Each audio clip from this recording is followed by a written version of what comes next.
It started one late autumn evening in Portland, Oregon. Lucas, a college student studying architecture, was walking home from a library session, earbuds in, the crisp wind biting at his cheeks. He had taken a shortcut through an old residential area lined with historic homes, their porches dimly lit and windows glowing faintly. He liked the quiet of these streets, away from the usual buzz of city traffic. But that night, something felt off. A narrow alley caught his attention. It was tucked between two crumbling brick buildings, a shortcut he had never noticed before. Curiosity nudged him forward. At the far end, partially hidden in shadow, was a narrow set of stairs leading upward. Oddly, there was no building attached. The stairs seemed to float, leading into nothing but darkness. A rusty railing ran along one side, and the wooden steps creaked under their own weight, though he could see no one else there. Lucas hesitated, staring at the black void above. A strange pull compelled him to climb. "It's probably just some maintenance stairs," he muttered, though his voice sounded hollow.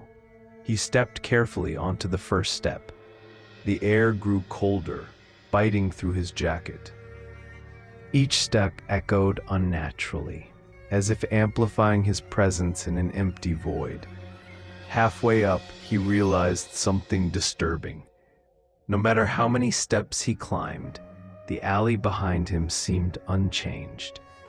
He could still see the dark opening below, but the street outside looked farther away, blurred, almost unreal. Shivers ran down his spine. He glanced over his shoulder. Nothing moved. No cars, no people. Just a thick fog pressing in from the edges of the alley. "Just keep going," he whispered to himself, gripping the railing. He climbed higher. The air grew heavier, damp, smelling faintly of mildew and smoke. Shadows danced around the steps, but there was no source of light. He felt it then, a presence, something cold, brushing the back of his neck, like invisible fingers. Lucas froze, heart hammering. The stairs seemed endless. Step after step, he climbed into a darkness that swallowed all sense of direction. The city lights below vanished. His phone, when he tried to check it, displayed only static. The battery drained instantly. Panic set in. He turned to go back, only to find the steps behind him shifting.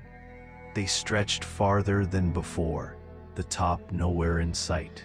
The railing bent and twisted unnaturally, as though it had a life of its own. "Hello!" His voice sounded foreign in the void, swallowed by an oppressive silence. No response, just a faint whisper, almost at the edge of hearing. Lucas froze, straining to catch it. "Don't stop," it hissed. It was soft, like wind through a crack, but unmistakable. He stumbled, gripping the railing tighter. Every step he tried to descend, the stairs stretched onward instead of downward. Panic surged. Then he noticed them, figures. At first, faint outlines in the darkness. Standing along the steps, they were human-shaped, but faceless, pale and silent.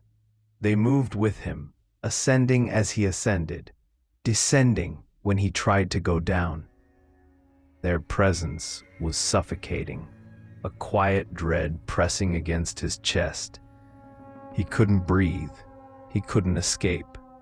Hours, or maybe minutes, he couldn't tell, passed. Lucas's legs burned. He thought he saw the top of the stairs, a dim light beckoning faintly. Relief surged, and he rushed forward. The figures multiplied, circling closer, their faces still blank, their whispers growing louder, repeating in unison, forever here. When he finally reached what he thought was the top, the light revealed nothing but more steps. A landing? A doorway? No, just more nowhere stairs, stretching endlessly into blackness. Lucas sank to the step, shaking, chest heaving. The whispers surrounded him now, circling, layering, chanting his name softly, insistently. He tried closing his eyes, screaming, wishing it away. When he opened them, the stairway had changed. The steps were old, rotten, splintered. Somewhere beneath him, he thought he saw the faint outline of a street, the alley he had entered, but it seemed distant, unreachable. The figures were closer now, moving unnaturally, their outlines flickering like shadows in firelight. Desperation overtook him. He ran, step after step, gripping the railing that now felt like it might collapse at any moment. His mind screamed, "This is a dream, it has to be a dream." But every step was real. Every breath was cold and heavy. There was no top, no bottom, only the endless nowhere stairs. Lucas never told anyone what happened.